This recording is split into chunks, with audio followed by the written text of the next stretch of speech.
Hello guys, अस्सलाम वालेकुम। उम्मीद करती हूँ कि आप लोग सब खैरियत से होंगे। आज की वीडियो का ताल्लुक़ हमारा इसराइल और फ़लस्तीन के हवाले से, तो टाइम वेस्ट किए बिना चलते हैं अपनी वीडियो की तरफ। अक्टूबर 7, 2023 हमास ने इसराइल पर इस सदी का सबसे डेंजरस अटैक किया। 5000 रॉकेट्स छोड़े गए। साउथ इसराइल में होने वाले 5000 नोवा रॉकेट म्यूजिक छोड़े फेस्टिवल गए। में हमास ने असॉल्ट किया। इस पूरे हमले में 1400 सिविलियंस की जानें गई और 200 से ज्यादा हॉस्टेजेस भी लिए गए। लेकिन ये बस आधी कहानी है। Israel is at war, but though Israel didn't start this war, Israel will finish it. इस टेरर अटैक के बाद इसराइल ने गाजा स्ट्रिप पर अटैक किया, हमास के अगेंस्ट युद्ध का ऐलान किया और इस अटैक में 5000 से ज्यादा लोग ऑलरेडी मारे जा चुके हैं। इस वॉर को अब 3 हफ्ते हो चुके हैं और ये वॉर खत्म होने का नाम नहीं ले रही। इनफैक्ट बाकी के देश इस वॉर में अब इन्वॉल्व हो रहे हैं। Lebanon, Syria, Jordan, Egypt, Iran, Saudi, USA, UK, Canada, ये देश तो इन्वॉल्व है ही। साथ ही साथ चाइना ने भी अपने 6 वॉरशिप्स मस्कत यानी ओमान से रवाना कर दिए हैं। लेकिन इस पूरे सिनेरियो में एक सवाल जरूर सामने आता है कि ये वॉर जीत कौन रहा है, इसराइल या Palestine? The answer is Qatar. क्या कतर? ये छोटा सा मिडिल ईस्ट का देश जो सिर्फ भारत के त्रिपुरा स्टेट जितना है, वो इस कॉन्फ्लिक्ट में कैसे इन्वॉल्व है? सिर्फ 27 लाख के पॉपुलेशन का ये देश दोनों साइड से कैसे फायदा ले रहा है? चलिए समझते हैं आज के इस वीडियो में कैसे फायदा उठा रहा है। कतर एक डबल गेम खेलता है। वो ओपनली हमास को सपोर्ट करता है and at the same time उनसे नेगोशिएट भी करता है। चलिए एक टाइमलाइन समझते हैं। ये है गाजा स्ट्रिप। यहाँ 2 मिलियन लोग रहते हैं। लेकिन इसे दुनिया का सबसे बड़ा ओपन एयर प्रिजन माना जाता है।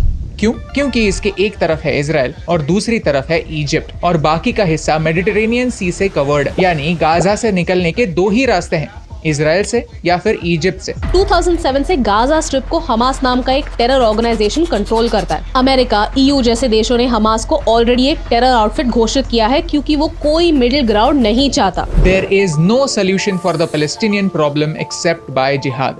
ये शब्द उन्हीं के चार्टर में लिखे हुए हैं। हमास के चार्टर में लिखा हुआ है कि वो इसराइल का पूरा लैंड चाहते हैं, वो जूस को मारना चाहते हैं, वहां से मिटाना चाहते हैं। हमास कहता है कि सारे international peace proposals waste of time है और इसी सिलसिले में उन्होंने कई सारे टेरर अटैक्स भी किए हैं। इतना सब होने के बाद भी 2007 में कतर ने हमास को सपोर्ट किया था। कुछ दिनों पहले ट्विटर पर गाजा स्ट्रिप का ये वीडियो वायरल हुआ था, जहां हम अच्छे रोड्स, जीरो पोल्यूशन और सुंदर बिल्डिंग्स देख सकते हैं। कुछ लोगों ने ये सवाल भी उठाया कि अगर गाजा में इतना बढ़िया इंफ्रास्ट्रक्चर हो सकता है तो भारत में क्यों नहीं? सवाल पूछना करेक्ट है, लेकिन कॉन्टेक्स्ट समझना इम्पोर्टेंट है, क्योंकि उन्होंने ये पैसा खुद नहीं कमाया, उन्हें ये पैसा डोनेशन के तौर पर मिला। बात है 2012 की, जब पहली बार कतर के हेड ऑफ स्टेट ने गाजा विजिट किया। गाजा की हालत देखकर उन्होंने $400 मिलियन एड प्लेज किया ताकि गाजा रिकंस्ट्रक्ट हो पाए। ये सिलसिला यहाँ खत्म नहीं होता। आज भी कतर हर महीने $30 मिलियन गाजा भेजता है। गाजा में लोगों की सैलरी देता है और उन्हें फ्यूल के पैसे भी। कुछ लोग समझते हैं कि हमास एक फ्रीडम फाइटर्स का ग्रुप है जो इसराइल के अगेंस्ट पैलेस्टाइन को सपोर्ट करने के लिए बना है, लेकिन सच तो यह है कि हमास के बड़े बड़े लीडर्स गाजा में रहते ही नहीं, वो किसी दूसरे देश से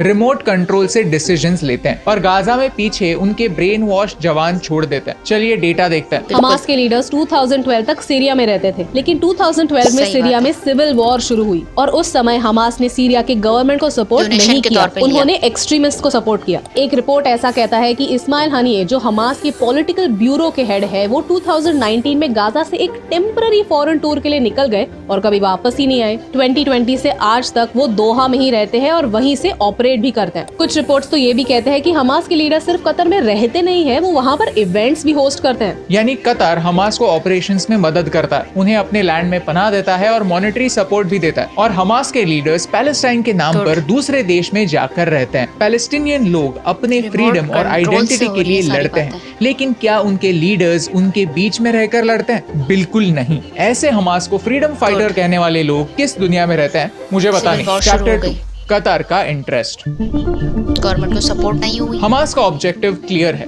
वो इसराइल से जूस को मिटाना चाहता है। इनफैक्ट वो इसराइल को ही मिटाना चाहता है। लेकिन इस कॉज में कतर को मदद करके क्या मिलेगा? कतर का ऑब्जेक्टिव क्या है? चलिए कतर का डबल गेम समझते हैं। कतर के पास ऑयल तो है, लेकिन एक और हथियार भी है जिसे वो बखूबी इस्तेमाल करना जानते हैं, और वो है नेगोशिएशन। जब इजराइल पैलेस्टाइन का मामला बड़ा होने लगा, वेस्टर्न देश एक देश की ओर देखने लगे, Qatar. Over the past few decades Qatar ने अपने आप को काफी स्ट्रेटेजिकली पोजीशन किया है एज अ हॉस्टेज नेगोशिएटर। और ये सिर्फ इजराइल पैलेस्टाइन की बात नहीं है, कतर सबसे बात करता है। वो पैलेस्टाइन के हमास से बात करता है, लेबनान के हिजबुल्लाह से बोलता है, वो तालिबान से भी बात करता है। इनफैक्ट 2014 में सार्जेंट बो बर्गडाल को तालिबान ने कैप्चर किया था, तब कतर ने यूएसए की मदद की थी। कतर ने तालिबान से बात की और ऐसी डील ब्रोकर की कि यूएस सार्जेंट को रिलीज करे और उसके बदले 5 तालिबान के लोग यूएस प्रिजन से छुड़ा दिए जाएंगे। कतर में यूएसए का एक काफी इंपॉर्टेंट मिलिट्री बेस है, अल उडेड एयर बेस, और इस नेगोशिएशन की वजह से वेस्ट कतर को एक काफी इंपॉर्टेंट एलाई यानी एक दोस्त मानता है। यूएसए तो एक स्टेप और आगे जाता है। कतर एक मेजर नॉन नेटो एलाई है। इस लिस्ट में तो हमारा नेबर पाकिस्तान भी शामिल है। मेजर नॉन नेटो एलाई वो होते हैं जिनको यूएसए ट्रेड, सिक्योरिटी, डिफेंस और कई अलग अलग बेनिफिट्स देता है। कतर ये जानता है कि अमेरिका अपने इंटरेस्ट के लिए दूसरे देशों को यूज करता है, और कतर की लीडरशिप बेहद स्मार्ट है।